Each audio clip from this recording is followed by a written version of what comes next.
বেশ কয়েকদিন হলো আমার ঝাল পোলাও খাওয়ার জন্য জীবনটা বের হয়ে যাচ্ছিল। আমাদের নওগাঁর সেই ঐতিহ্যবাহী ঝাল পোলাও আমার কি যে ভালো লাগে। তো এইটা সাধারণত গরুর মাংস বা মুরগির মাংস দিয়ে রান্না করা হয়, আবার অনেক সময় দেখা যায় যে মুরগির হাড় হাড্ডি তারপর চামড়া এইসব দিয়েও রান্না করা হয়। তো আমার কাছে না অনেকগুলো মুরগির চামড়া ছিল আর একটু হাড় হাড্ডি ছিল। তো এইটা দিয়ে আমি গতকালকে ঝাল পোলাও রান্না করছিলাম। তো রান্না করার সময় আমি রেসিপিটা স্টেপ বাই স্টেপ ভিডিও করার মতো সুযোগ পাই নাই, তাই কোনো রকম একটু ভিডিও করে আপলোড করতেছি আর কি। তো এরপর আমি একদিন একদম সুন্দরভাবে গুছিয়ে একটা ভিডিও করব এইটার উপরে, তারপর আপলোড করব। তো যেহেতু রান্না করেই ফেলছি, তো আর ছোটোখাটো একটু ক্লিপস নিয়েছিলাম যে ভাবলাম এটাই একটু শেয়ার করি।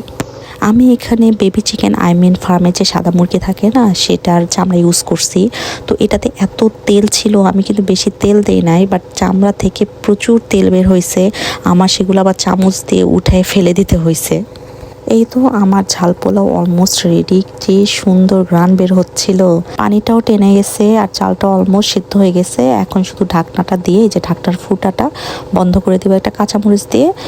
এই তো হয়ে গেছে আমার ঝাল পোলাও। তো এই ঝাল পোলাওটা না কবুতরের বাচ্চা দিয়ে রান্না করলে এত মজা লাগে। আফসোস ইউকেতে আসার পর কবুতরের মাংস কোথাও পাইলাম না। কেউ যদি জানেন যে কোথায় কবুতর পাওয়া যায়, প্লিজ একটু জানায়েন। হ্যাঁ, এনিওয়ে দেখেন আমার ঝাল পোলাওটা কি সুন্দর ঝরঝর হয়েছে না। আমি কিন্তু পোলাওয়ের চিনি গুঁড়া যে চালটা আছে না, ওইটা ইউজ করছি।